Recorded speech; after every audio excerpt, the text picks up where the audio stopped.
Hello दोस्तों, job with Reema में आप सभी का स्वागत है।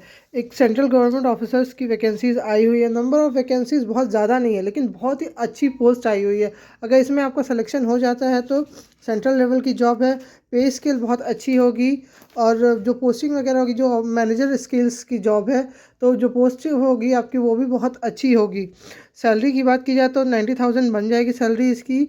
और ये तो अभी जनरल मतलब 7th पे चल रहा है तब तक की सैलरी है। जब 8th पे कमीशन आ जाएगा तो उसकी सैलरी तो अलग ही हो जाएगी। इस सबसे अच्छी चीज़ क्या है कि आप किसी भी स्ट्रीम से ग्रेजुएट हैं, आप उसके लिए एलिजिबल हैं। आपको और एक्स्ट्रा कोई भी सर्टिफिकेट वगैरह, कोई भी एक्सपीरियंस वगैरह नहीं चाहिए। आप किसी भी स्ट्रीम से ग्रेजुएशन है, बस आप इसके लिए एलिजिबल है। आप इंडिया के किसी भी स्टेट से आप अप्लाई कर सकते हैं। ये सेंट्रल गवर्नमेंट की जॉब है तो सैलरी बहुत अच्छी होगी। चलिए वीडियो में देखते हैं वैकेंसी क्या आई हुई है और कहाँ से कितनी वैकेंसी आई है। वैकेंसी आई हुई है, ये वैकेंसी आई हुई है। ओबीसी में 19 वैकेंसी आई है, एससी में 9, एसटी में 5 वैकेंसीज़ है, ईडब्ल्यूएस में 6 वैकेंसीज़ है, अनरिजर्व में 16 वैकेंसीज़ है। टोटल नंबर ऑफ़ वैकेंसीज़ की बात की जाए तो 55 नंबर ऑफ़ वैकेंसीज़ हैं। ओके, इसके बाद ये वैकेंसीज़ आई हुई है। वैकेंसीज़ की देखा जाए तो यहाँ वैकेंसीज़ आई हुई है। आईटी है, आईटी की 20 वैकेंसी है, एक्चुरियल्स की 5 वैकेंसीज़ है और जर्नलिस्ट वालों पोस्ट में 30 वैकेंसीज़ है। ओके, यही जो थर्ड पोस्ट की वैकेंसी है, यही वैकेंसी सबके लिए है। इसमें किसी भी स्ट्रीम से आपने ग्रेजुएशन कर रखी है, आप इसके लिए एलिजिबल हैं। उसके बाद बहुत ही लंबा ये जो है पूरा नोटिस आया है, 40 से प्लस पेजेस का नोटिफिकेशन है। मैं जो जो इम्पोर्टेंट चीज़ें हैं वो मैं बता देती हूँ आपको इसमें से। उसके बाद आप चाहे तो उसको खुद भी डाउनलोड करके पढ़ सकते हैं। जो जो इम्पोर्टेंट चीज़ें वो बता देते हैं। देखिए, सैलरी की बात की जाए तो 90,000 पर मंथ मिलेगा, डिपेंडिंग ऑन देयर, डिपेंड करता है आपकी सिलेक्शन, मतलब जो ज्वाइनिंग कहाँ पे हुई है। अगर मेट्रो सीरीज़ में ज्वाइनिंग हुई है तो 90,000 पर मंथ की सैलरी वगैरह प्रोवाइड करेंगे। और कहीं बहुत ज़्यादा मतलब दूर दराज में है तो वहाँ भी अच्छी खासी सैलरी प्रोवाइड करेंगे। लेकिन यहाँ कुछ एक टर्म एंड कंडीशन है कि अगर आपने कुछ समय के विदिन अंदर छोड़ दिया तो वहाँ आपको कुछ लिमिटेड रुपीज़ का जो है उनको वो देना पड़ेगा, पेनल्टी टाइप का देना पड़ेगा। क्योंकि कभी भी क्या होता है ना कि कुछ लोग अच्छी जॉब और इससे भी अच्छी बेटर जॉब के लिए अप्लाई करते रहते हैं, तो उसमें अगर आपका उनका निकल जाता है तो वो बीच में क्विट कर देते हैं। तो उससे बचने के लिए उन्होंने ये टर्म एंड कंडीशन लगाई है। और ज़रूरी नहीं कि ये सबके लिए हो। किसी को ये गवर्नमेंट जॉब, ये सेंट्रल गवर्नमेंट की जॉब है तो ये किसी को अगर मिल जाती है तो लोग बाग इसके लिए भी और मतलब उनके लिए बहुत अच्छी जॉब होती है और वो उनको छोड़ना नहीं चाहते हैं।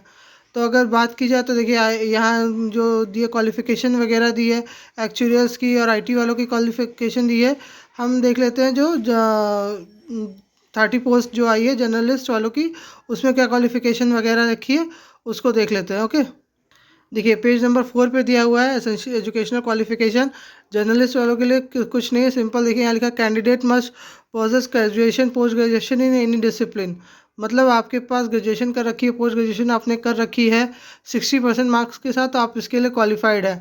Unreserved OBC candidate and minimum 55% marks. फिर एससी और एसटी वालों के लिए, एससी एसटी से भी जो भी बिलोंग करते हैं उनके लिए 55% मार्क्स के साथ आपने पोस्ट ग्रेजुएशन या ग्रेजुएशन कर रखी है तो आप उसके लिए एलिजिबल है। एजुकेशनल क्वालिफिकेशन की बात हो गई। नंबर ऑफ़ पोस्ट मैंने बता दिया। ये भी बता दिया कि आपको, हाँ, क्या पोस्ट है वो देख। जो ये देखिए यहाँ लिखा हुआ है ना, मैनेजमेंट ट्रेनिंग स्केल 1 ऑफिसर कहलाए जाएंगे। 1 साल की इनकी ट्रेनिंग चलेगी, उसके बाद इन ज्वाइनिंग वगैरह होगी तो ये होगा देंगे। ओके, पर ज्वाइनिंग वगैरह देंगे तो 1 साल का almost training period, management training period के बाद वो आप स्केल 1 ऑफिसर बन जाएंगे। क्वालिफिकेशन मैंने बता ही दिया है। बाकी जो और लोगों की क्वालिफिकेशन वगैरह है, डिज़ायरेबल स्किल्स, मतलब अगर आपके पास कोई एक्स्ट्रा है तो। हाँ, एज रिलैक्सेशन की बात कर लेते हैं। देखिए, मिनिमम एज की बात जो की जाए तो 21 ईयर्स तक की एज लिमिट है। मैक्सिमम 30 ईयर्स तक के कैंडिडेट अप्लाई कर सकते हैं। एज कैसे काउंट होगी, देखिए यहाँ पे लिखा हुआ है 2 दिसंबर 1994 से पहले वाले और 1 दिसंबर 2003 के बाद वाले अप्लाई नहीं कर सकते। दैट्स इट, यही इनका एज चेक करने का क्राइटेरिया है। उसके बाद कैटेगरी देख लेते हैं किसको किसको रिलैक्सेशन मिलेगा। देखिए, एससी और एसटी वालों को 5 ईयर्स का एज रिलैक्सेशन मिलेगा। ओबीसी वालों को, जो नॉन क्रीमी लेयर में है, उनको 3 साल का बेनिफिट मिलेगा। मतलब अगर वो 33 है तो वो अप्लाई कर सकते हैं। पर्सन विद मतलब PWD वालों को 10 साल का एज रिलैक्सेशन मिलेगा। ओके, इसके अलावा वुमेंस के लिए कोई स्पेशल एज रिलैक्सेशन वगैरह नहीं है।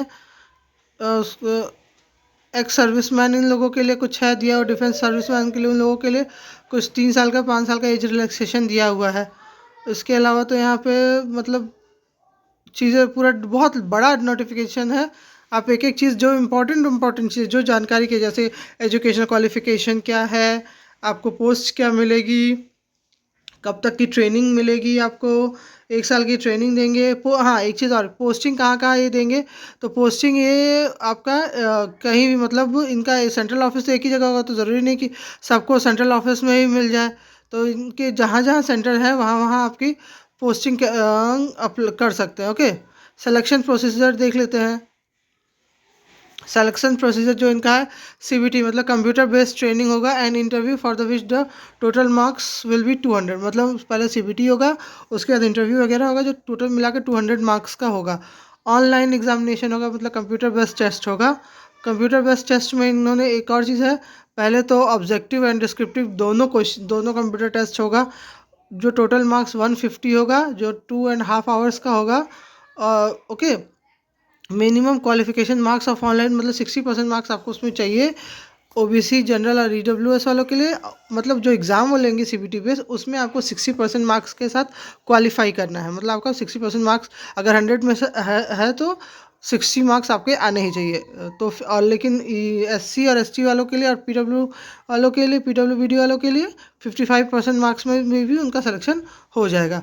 देखिए यहाँ लिखा भी है इन्होंने, एग्ज़ाम की डेट भी बता दी है कि मार्च और अप्रैल में ही होगा, इसके उधर ज़्यादा डिले नहीं करेंगे। मतलब इनका सिलेक्शन प्रोसेस बहुत फास्ट है।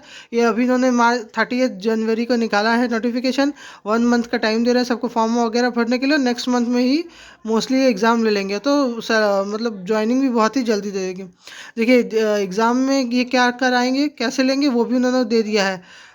टेस्ट ऑफ रीजनिंग जो ऑब्जेक्टिव बेस्ड होगी, 40 क्वेश्चन 40 मार्क्स के होंगे, इंग्लिश और हिंदी दोनों में होंगे। टेस्ट ऑफ इंग्लिश लैंग्वेज, तो इंग्लिश लैंग्वेज का टेस्ट है तो ऑब्वियसली वो इंग्लिश में ही होगा। उसके बाद test of general current affairs वगैरह का 35 मार्क्स का क्वेश्चन होगा, तो नंबर ऑफ क्वेश्चन भी 30, मतलब एक एक नंबर के सब क्वेश्चन होंगे। हिंदी इंग्लिश दोनों में होंगे, जिसमें आपको प्रेफरेंस लगे वो आप दे सकते हैं। उसके बाद एप्टीट्यूड और कंप्यूटर लिटरेसी का 40 मार्क्स का क्वेश्चन होगा, इंग्लिश हिंदी दोनों में होगा। उसके बाद डिस्क्रिप्टिव इंग्लिश टेस्ट, हाँ ये डिस्क्रिप्टिव इंग्लिश टेस्ट लेंगे क्योंकि देखिए मैनेजर स्केल की है, तो कुछ इंग्लिश में लेटर वगैरह लिखना है, इंग्लिश में कुछ भी किसी को डायरेक्शन वगैरह देना है, तो उतना एटलीस्ट उतनी इंग्लिश तो आपको आनी चाहिए। जब अच्छे पे स्केल आप प्राप्त करते हो तो एटलीस्ट उतनी अच्छी नॉलेज भी हमारे पास होनी चाहिए। वही चेक करने के लिए यहाँ पर इंग्लिश का टेस्ट लेंगे, ACN प्रिस्क्रिप्शन का, तो वो 10 मार्क्स का है, 2 ही क्वेश्चन होंगे, नंबर ऑफ क्वेश्चन 2 होंगे और 10 मार्क्स का होगा। वो सिर्फ इंग्लिश में होगा, क्योंकि भाई जब हम किसी अच्छे पोस्ट पे जाएंगे काम करने, तो वहाँ उस हिसाब से ड्यूटी भी हमें मिलेगी, तो उस हिसाब से क्वालिफिकेशन रिक्वायर्ड होती है।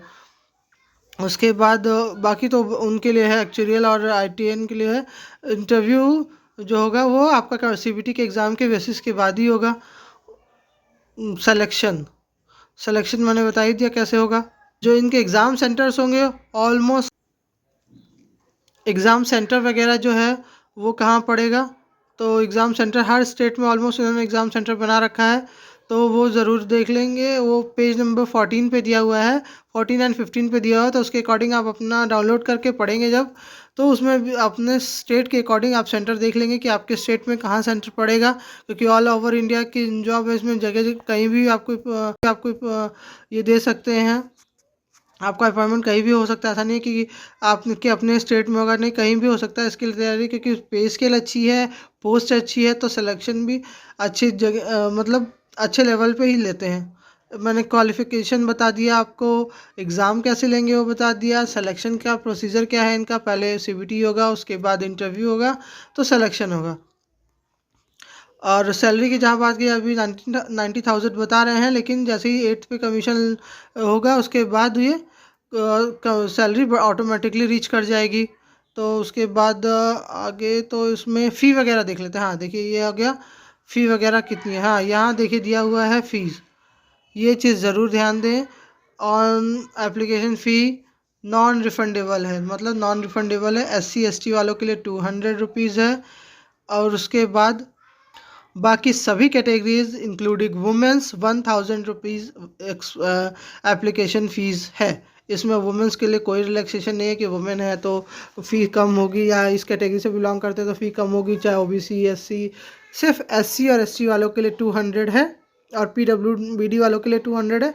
बाकी सबके लिए जो फ़ी है वो 1000 रुपीज़ फ़ी है। ओके, ये चीज़ देख के, क्योंकि फ़ीस बहुत ज़्यादा हाई है बाकी कैटेगरीज वालों के लिए, तो ये देखकर ही आप करें कि आपकी तैयारी उस लेवल की है या नहीं है, कर पाएंगे या नहीं कर पाएंगे, तभी जाकर इस फॉर्म को भरें। चलिए देख लेते हैं आपको अप्लाई करने कैसे करना है और आपको नोटिफिकेशन कहाँ से मिलेगी। ये AIC भारतीय कृषि बीमा कंपनी का ऑफिशियल पेज है। ओके, यहीं पर आपको सारी नोटिफिकेशन वगैरह मिल जाएगी। इसमें नोटिफिकेशन कहाँ मिलेगी, चलिए देख लेते हैं। यहाँ पे करियर ऑप्शन दिया हुआ है, करियर ऑप्शन को आपको क्लिक करना है तो सारी नोटिफिकेशन वगैरह डिटेल वगैरह मिल जाएगी। देखिए वैकेंसी में आ रहा है, वैकेंसी में यहाँ पर आ रहा है, देखिए डिटेल वगैरह सब कुछ। Recruitment for 55 management trainee journalist IT and actuarial discipline. यहाँ ओपनिंग डेट भी दिया है 30 जैन था ओपनिंग डेट, क्लोजिंग डेट 20 फरवरी है।